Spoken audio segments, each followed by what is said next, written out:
Hello everyone. And hello Rachel. Hi Tracy. Hi, who's joining me today on the With Tracy podcast. So I'm going to introduce Rachel. So I have my specs on. For those that you can see that. For those of you can't, you now know I'm wearing them. So my guest on this podcast is the lively, straight-talking and very practical Rachel Fox, owner of Organising Claudia, whose pet hate, she says, is wasting time. In her words, life is precious and I don't want me or anybody else to waste it. This mantra stems from having leukemia as a child and realising nothing can be taken for granted, and making the most out of every day is a top priority. Overcoming such an obstacle has fueled Rachel's drive and ambition from being a torchbearer in the 2012 London Olympics, training for triathlons, taking the big step of moving from Manchester to London and setting up her own business. Now, on any given day, starting around 6 a.m, Rachel could be found doing an array of tasks, from decluttering a kitchen, researching the perfect storage solution, setting up a new office, to organising a big event. No 2 days are the same. But this is fine because Rachel is ultra organised and loves the challenge. So today we are going to find out a bit more about the dynamic lady behind Organising Claudia and her business journey so far. So welcome, Rachel, again. Thank you, Tracy. Brilliant to have you. It feels so good to be here.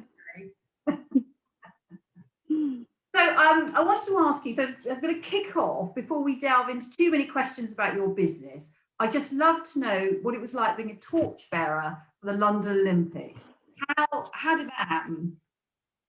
It was the oddest thing. A friend of mine nominated me. She said she thought that I embodied the Olympic spirit and that I would really enjoy it and it would be an inspirational event. And I was sat at home and it was a withheld number that came through. And of course, withheld number, it's were you in an accident, you have unclaimed money. And it was somebody saying that you've been selected to run with the Olympic torch. And I thought it was a joke.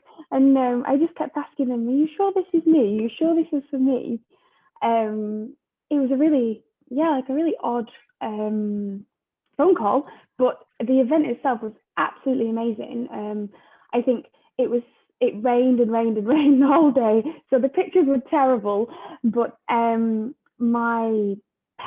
was really nice. I did it in Lancaster, so my parents, my family all travelled up to Lancaster for the day, and it was a real event. There was like a village set up with all of the different people that were running, and it was just such a nice experience. Everybody there was so inspirational. And I keep it at home at my parents' house and have a little peep at it every now and again to check that, yeah, okay, you are doing the right thing and you are on the right track and you can do good things. Yeah, so a certain amount of people, I was sponsored by Coca-Cola, and they selected a certain amount of people to keep it. So I actually have one. I have it. Yeah, it's really great.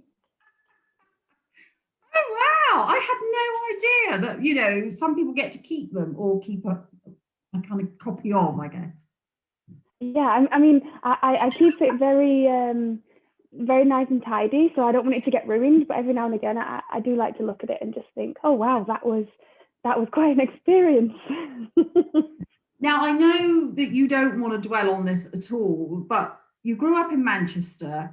And as I said in the intro, you did have leukemia as a child, which must have been really tough. But I wondered how that affected your life and how did you cope with it? And how's that kind of, affected you now, I guess, in the way you think and, wasting time thing, I guess.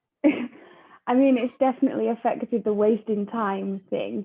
I'd say it's quite a strange one because was it a tough time? Yes. But then I guess I don't really know anything else. So when other people say, oh, that must have been really hard or it must have been very difficult for you, well, maybe, but I don't know what other people have experienced. I guess it was quite strange for me because I was ill for quite a bit of time beforehand. And then you don't expect it to be anything terrible. So one day I remember I just went to my dad, it was in the night time, and I just couldn't walk down the stairs. And he had just had enough at this point. He was like, I'm sick of this, we're going to the hospital. So we went to the hospital and arrived, and within 5 seconds they turned us straight around and told us to go to like the emergency children's hospital. And what was really odd was when we got there, my brother was also quite ill as a child, and but when we arrived at 2 o'clock in the morning as a gang of 4, they were expecting my brother to be there, so all the attention was lavished on my brother, and it was my mum who said, no, we're actually here for her. So that was a bit of an odd one. But I guess, when people say, how has it affected you, and how was it, I look back and think actually it was great. Like, I spent a really nice amount of time with my mum. She had to give up work to look after me because we was in hospital for long periods of time. And even when you weren't in hospital, you had to go back there every day after periods of chemotherapy, or if you were ill, you were always readmitted, and I couldn't go to school and things like that. But we had a great time. You got to ride the hospital car when you had treatment. When you had an operation, you got to choose what you could eat for your first meal afterwards. So it really wasn't that bad for me. I think maybe now I look at my parents and I think, oh my God, like for them it must have been a nightmare. But I guess I only begin to see that as I've got older. I just sort of think, my God, why did you have another one after after we were so traumatic? At the end of the day, as children, we are resilient. You're absolutely right. You just don't know anything different, do you, to a point? No, no, not at all. No. Yeah. And I would argue, like, I think about other people, and I think I probably had a much better time than other people who didn't have anything like that going on in their lives. I really don't see it as a bad thing. But I think maybe now it definitely makes me consider my time quite heavily, and that does mean a lot to me. Yeah. So you obviously, you've mentioned your mum there and your family, and so I guess you really had that support. And you on your website, I love this fact. This is the fact that you mentioned your nan as well. There's a great comment, isn't there? That she says, your nan comments about you, and it says, Rachel kicks you up the arse, excuse me, when you need it. And I was wondering if there's a bit of that attitude you have from your nan when you're sort of having to deal with situations or clients. Yeah, it's quite, they're definitely quite formidable, and my mum and my nan, and I don't think she'd mind me saying this, but she comes out with much worse things. So that's quite mellow for her. It's quite, sometimes it's, I think, oh, nan. But it's quite nice because I guess for me, I get to see what I'm going to be like in 20 years. I'm exactly the same as my mum. And then in 50, because I'm exactly the same as my nan. So that's really nice. I think, I wouldn't say I would kind of say that I take this into my work, not in the sense of being no nonsense, but I feel I'm very much there for feel the feelings that you have, get out all the frustrations that you've got, tell me about them all, I'm there for that. But for me, stopping there is not enough. It's more a case of, okay, well, what we're going to do about it? What can I do about it to help you? What are the practical things that we can make change so you don't feel like that anymore? So talking of that, sorry to interrupt you, because I think no, please. It's good if you now tell us about Organising Claudia. And also I've got to ask you, why Claudia, Rachel? I get that a lot. So Organising Claudia, I guess it's my business that I set up a few years ago. It's designed to provide bespoke organisation services to those whose time is precious. So that's kind of home organisation, in the sense of decluttering, wardrobe organisation, family admin, essentially to stop you coming through the door and feeling like you've just got a second job to go to, and all these new raft of tasks and to-dos come. It also includes business admin. So I work with a lot of businesses who are in the phase between they have an established business and they want to scale it up, but they've not really got the time to do that. So a lot of systems and processes for that. And then quite a lot of lifestyle admin in the sense of, I guess, yeah, being an adult's not all about chocolate for breakfast and wearing what you want every day. I guess it comes with all these other tasks and to-dos. And I think they just sit on top of people, and I think it's for women specifically, it's quite overwhelming. You want to be a good mother, you want to be a good partner, you want to be a good friend, you need to go to the gym, eat something green every now and again, and it just all gets a bit too much at times. And that was mainly the reason that I set it up, because that's a horrible feeling, and I have it. I'm sure everybody has it, where you feel like you're everything to everyone and nobody's there to help. You haven't got time to breathe, and everything needs to be done like right now. So that's kind of why I set it up as a mechanism, I guess, so that, and it is usually women that I work with, but I also work with men, so that they don't have to feel alone. Whatever it is, if it's on your list, it's on mine, we'll fix it, don't worry. And I guess, yeah, on the Claudia thing, it's always quite a strange one. I guess that was something that when I had in my mind, it took me quite a long time to have the confidence to set the business up. And by having somebody else's name, I kind of pinned a lot of my thoughts to that name. How can I help? It was, how was I going to help Claudia? What did Claudia want? How could I address her problems? And she became, I guess now I learned to be that's a client avatar, but at the time I didn't really have that terminology. No. And it was just a nice way to pin something outside of myself, my idea, to something. Oh, I love that though. I think that's great. Yeah, although it does cause quite a lot of confusion. I get quite a lot of messages, dear Claudia. Oh yes, I'm sure you would.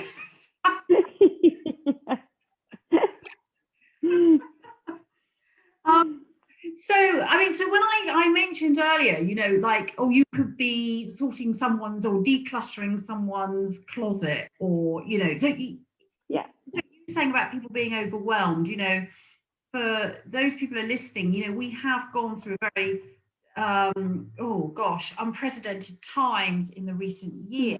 I just wonder, because I think a lot of people probably have felt exactly what you've said about feeling overwhelmed, because there's still so much to do.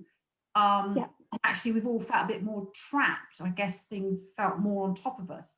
So have you found that? Have you found people coming to you more than usual, perhaps? Yeah, I found quite a lot of people, I guess, because people are at home a lot more. Those normal things that you see prior to 9 a.m. in the morning, and then you shut the door and walk away. I think those have been bothering people a lot more. So I've seen a lot more of my home organisation work, people being in touch just to say, do you know what, the time has come. I cannot deal with this thing anymore. And when your only space is your home, I guess that space becomes really important, and you want to make it as perfect as possible. So I've seen definitely a lot of that, and working with a lot more people who have been setting up businesses and who want to focus on, I guess, the more interesting, exciting parts, not the more functional parts. I guess this has given people a lot of time to do that. And yeah, I think, as we both know, Tracy, sometimes there's the not so enjoyable parts that you have to do. We all need a Claudia. Well, even I need a Claudia. So you said you had to build confidence to start your own business, and I just wondered, obviously you've had the support of your family. Have you reached out in any other way for support, you know, while setting up on your own? Yeah, I guess I didn't have for a long time, because I guess I will say I didn't know the questions to ask, and therefore who to ask them to. So there was kind of a pre-step to even asking for that support. But I'd say my partner's very supportive in the sense of he already has a business, so a lot of mistakes that he's made, it was quite easy to pick some brains in that regard. I also joined a network called the Women in Business Club, and they were really great in the sense of it was a very small community when I joined, and it was really practical things like how to set up a Facebook page for your business, or how to create a social media plan, or various things like that, which I think I go to quite often. Even now, if I want to learn how to do something, it's a really useful resource to think, oh, I'll just take a little flick around there and go through that. And the lady who kind of founded it, Raymonda, she's really supportive. The network itself is quite good. So I do like that. And then I also recently joined the Albright Club as well. I guess because a lot of my friends have careers and not businesses, so you don't get the support when you do something in the grand scheme of things is really tiny. Like I remember I built my website and I learned how to change the button color, and I was so excited and I couldn't wait to tell everybody. And then I was telling my friends, they just didn't get it. Yeah, they were like, yeah, looks good. Whereas I think an environment like that, it helps you to it introduces you to people who are going through similar things, and perhaps people are a little bit ahead of you as well, and so can help you in that regard. So yeah, I would say I've had quite a bit of support actually. So if you were advising anyone, I mean, do you think reaching out for support is an important thing to do, not to sort of sit there just thinking, I've got to do this all on my own, Yeah, I think what I would say, oh my God, reach out at the earliest possible opportunity. Even from a purely practical point, what's the point in wasting days, weeks, hours, however long that might be, when you're trying to learn how to do something, when you can just reach out to somebody, and not to say that they'll give you the answer, but they might get you along 3 or 4 steps. I guess you can't ask all questions in all forums, and we have to be careful about that. But I would always encourage people to ask, and I think people like to be asked as well. Yeah. I think and it affirms things for them, and maybe helps them to discover things that they didn't know. So I'd say do it as soon as you can. Yeah, and I think sometimes, because obviously I do mentoring and coaching, and I, and do the big side of things. And sometimes it's almost like, when I speak to people, it's almost like they kind of know it, but they don't know the things that they should know. And it's a bit like, you can see you start to talk, and then you can kind of see a light bulb moment go on, and like, oh yeah. No, I get that now. Oh, I see that now. Oh, I need that. Yeah. 100%. I think in those times as well, you might, if you have that conversation with somebody, or you listen to a talk or whatever, you might even only take away a sentence or two, but that was the sentence that you really needed to make the other bits make sense. Yeah. And just having the conversation, getting it out of your mind, I think does really help, because otherwise, I think everybody, you get caught up in your own self, and you think, oh God, no, I just can't do it. And then it gets a bit tricky then. Yeah. And I think also as women sometimes, I think we fall into 2 camps. Sometimes you're right, we feel like we should be doing it all, It's that kind of thing, we're a woman, we've got to really prove ourselves, to be everything and do it all. And also, I think a lot of women I've spoken to, we do get that, and I guess that's the confidence thing. I think we all feel it, but that confidence thing, and that almost that imposter syndrome bit. Can I really do that? Should I really be in this position?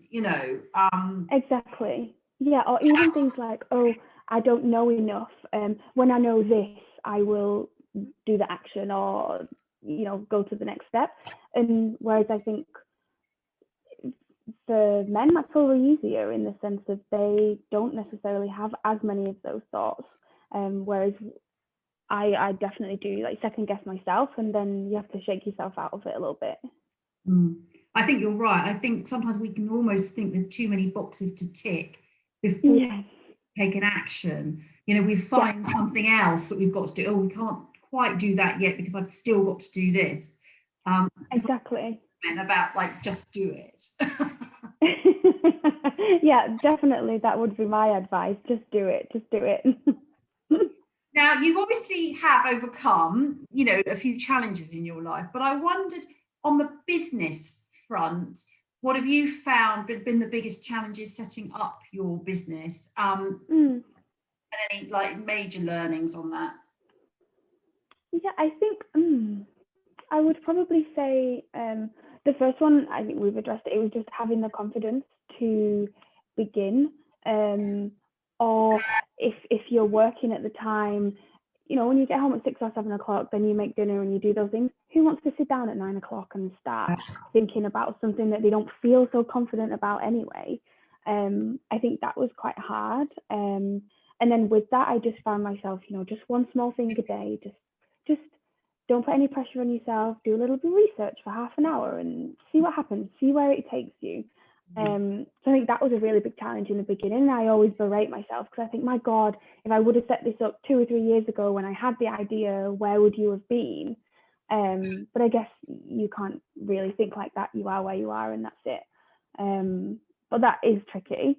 And then I'd probably say, again, the point of sometimes you know what you want, but you just you don't know enough about it to articulate it or to know how to even begin who to approach. I found that paralyzes me quite a lot when I'm trying to go into a new direction. For example, if I've been looking to build a course, and yeah, of course, I would love a course. And then as you go deeper and deeper, there's more and more that you need or you don't know. And it does become quite paralyzing. And then just getting out of that can be quite tricky. Yeah, no, you're totally right. You're totally right. Yeah, that's a hard one. And then I think I'd probably also say navigating the change, I guess, between you have your business, it's working well, but you want to step it up. But in order to step it up, you have to step back. When that's your main source of income, it's very difficult to step back to step forward.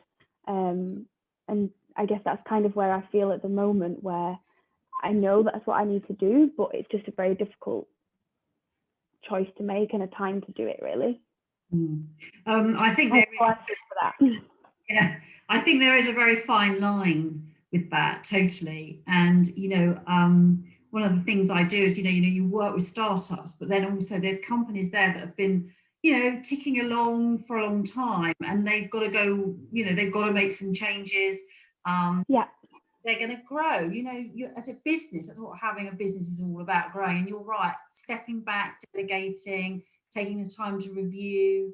They're all really key things. And sometimes I think that's when I, quite often step in, because you kind of almost need someone to make sort of motivate you and I believe in a very positive way, to get you kind of re-engaged with your business in an exciting way, rather than thinking, oh gosh, I'm not sure, that's hard work and I don't know if I've got the time, that kind of thing. Whereas you really want to go, no, that's really exciting. That's definitely. Yeah, I couldn't agree with you more. We could all do with a bit of that enthusiasm that you've got right there, Tracy. Thank you. This is I'm on the camera now. It's when it's off the camera, sometimes I'm like.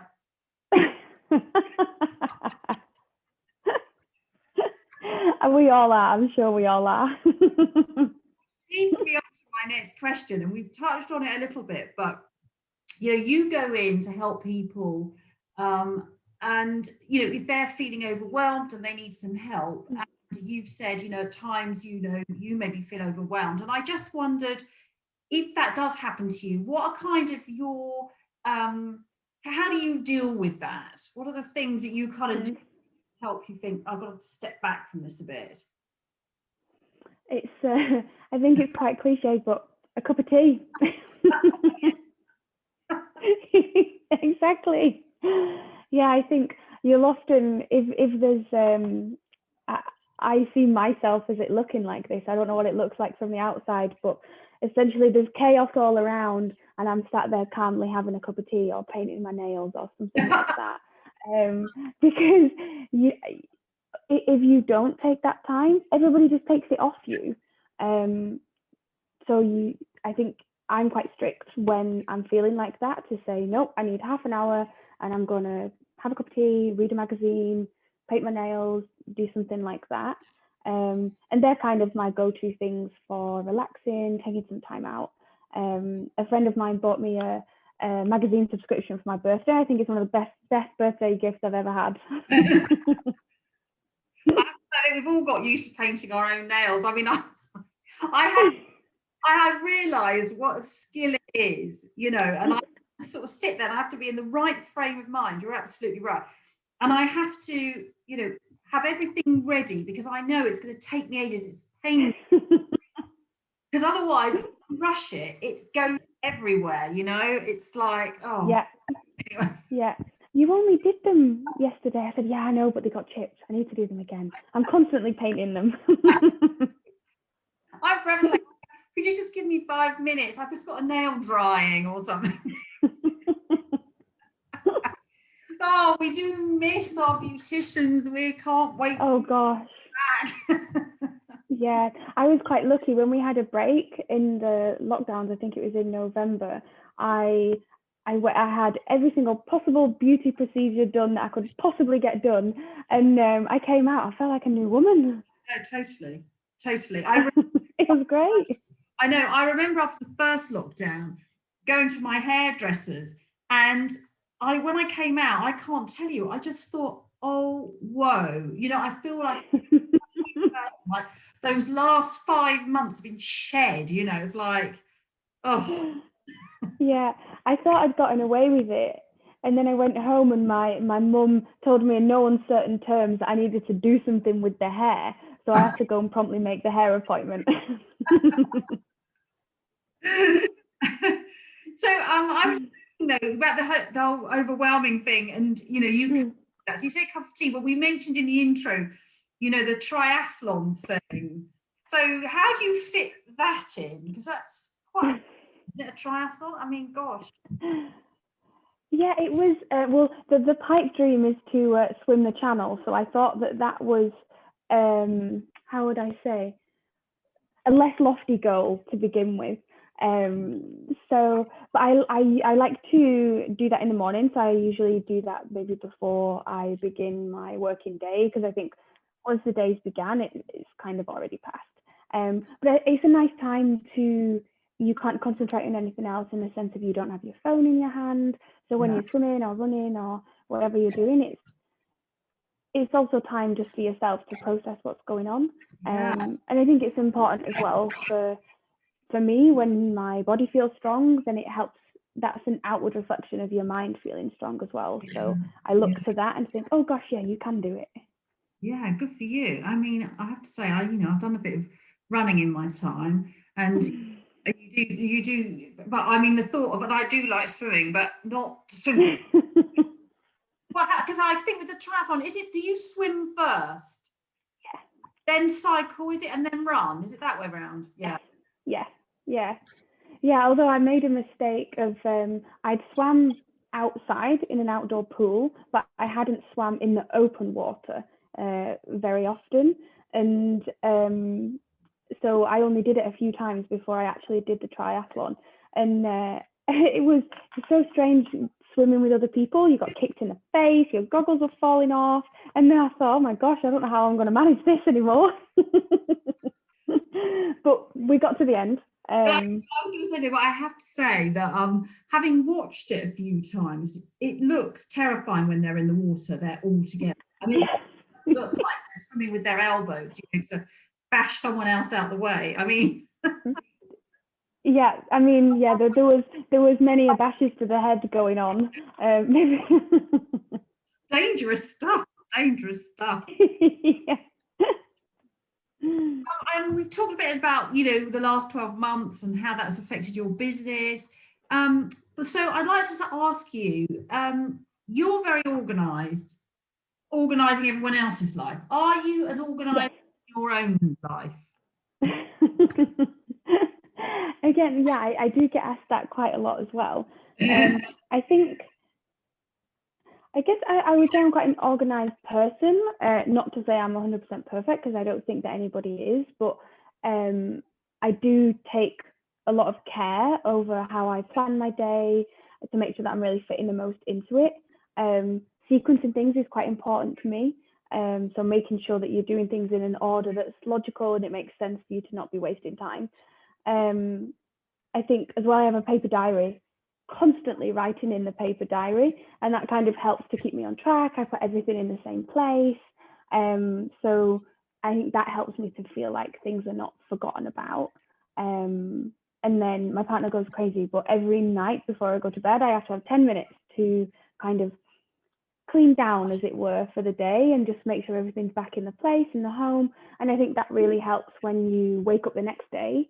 And if you're seeing chaos when you're waking up, we're already not going to have the best day.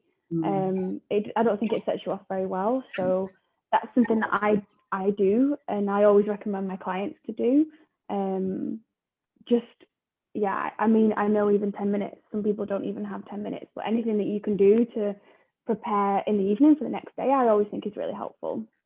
Yeah, I have to say, I'm with you there. I think, when I was in like the corporate world, but even working for myself, there were times you're so busy doing, and you do sometimes just start to feel a bit like, stressed or overwhelmed. But I knew that if I cleared the filing or tidied my desk, or, you're right, a paper diary or something feels very tactile, doesn't it? It feels like it's, it's there, has meaning. Definitely. Just to spend that time to feel organized, it almost cleared your head and you could see things all like that again. You're like, oh yeah, right. Yeah. And then you find yourself making decisions and, definitely a few things. Yeah, I think as well, like when it comes out of the paper, it suddenly just becomes more logical when you write something down. You're like, oh, I actually know what to do now, rather than it just circling around and around in your mind. And then I always say to my clients, would you rather spend 5 minutes in the nighttime picking some clothes, or 10 minutes in the morning stood there in your pants when you can't find what you need and you don't know what to wear? That's not where we want to begin the day. I love that. That's me. Wear. Mind you, I'm not sure at the moment. It just, you kind of go through it. It's a bit like, okay, another pair of jeans. I'm like exactly. wearing, and I'm thinking, it'd be so nice to wear those again sometime. Yeah, all those beautiful dresses that are just pushed to the side, not worn at the moment. Or rather lovely shoes that I've got sort of in boxes. I'm thinking, yeah, let's get those out again. Definitely. Yeah, I bought a newspaper, I think it was this weekend actually, simply because it said the heel is back. So I thought, fantastic, we'll buy that and read all about the heel being back. Totally. I think, leisure wear obviously, is here to stay in all its guises. It's, some fantastic stuff out there. And I think there is an element that we realise we want to be comfortable, got days where you just want to be, buttoned up in a suit or something all day, every day. I just think, but, I still think that there are some things we kind of miss, and I think we'll probably go back to them. Yes, 100%. I can't wait back. Although for me, because I never know what I'm going to be doing on a day-to-day basis, the dresses have to stay in the cupboard, because you think, I'm up a ladder, down the loft, up in... You seriously have to stay fit, don't you, even for your job? Yeah. So, Rachel, what is your vision for Organising Claudia? What's next on your action list? Oh my gosh. Well, we've got a big dream list, Tracy. It's all written down, would you believe?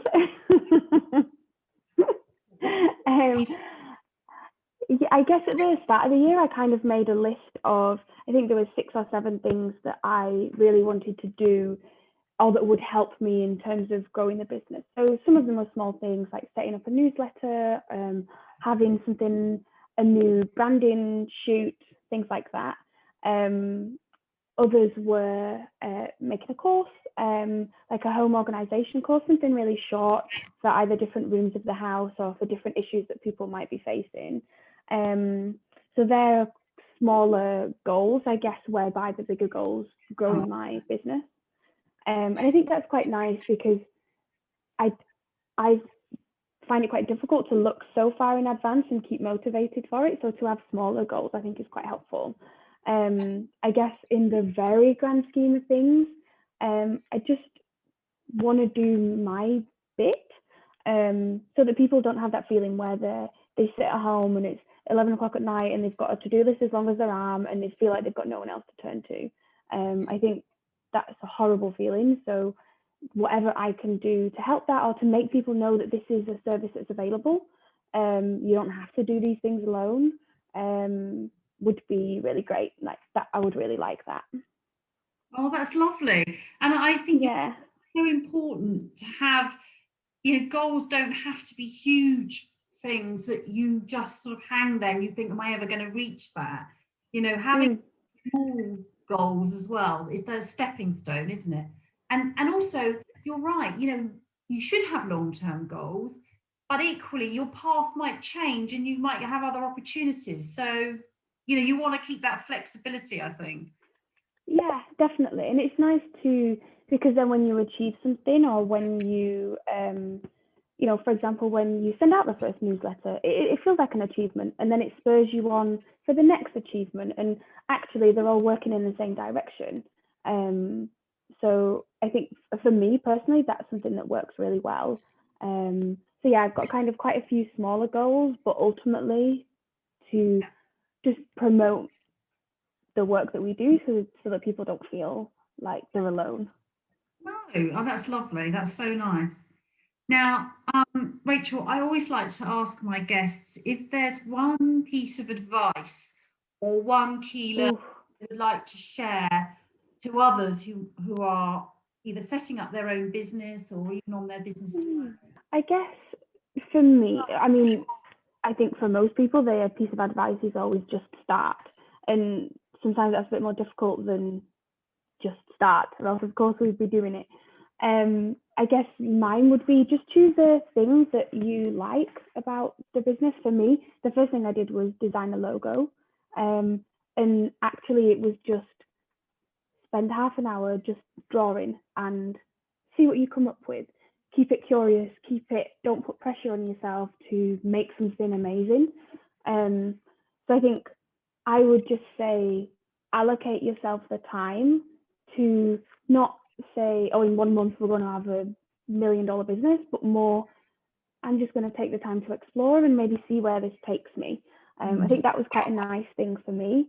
And to think of it as building a skill. I did the same when I was building my website. It was more, this felt like a really hairy, scary thing to do. But when I took it to a case of, okay, well, I'll buy the domains and then no one needs to see them and I can just play and who knows what happens. If nothing else, I've learned how to build a website and it's a really great skill. And I think that's quite a nice way to begin. It keeps it a little bit playful, takes the pressure off a little bit. Yeah, well, thank you for that. That's great. Now, listen, before we wind up, would you like to share with everyone who's listening out there how they can contact you, Rachel, how they can find Organising Claudia? Of course. So, via my website, which is organisingclaudia.co.uk. And then I have social media. So at Organising Claudia, organising with an S. I guess as well on my website and on my social media, there's a lot of opportunity to just pick up the phone and talk. I guess it's probably come across. I like a good chat. And sometimes it's just nice to do that. And I get quite a few people that kind of just reach out to me when there's a problem, but they don't even know what the problem is. And that's quite nice. So yeah, I probably said they're the best ways to reach out. Yes, and of course, anyone now listening to this will know how lovely Rachel is and how friendly she is. So there's no reason not to give her a call or.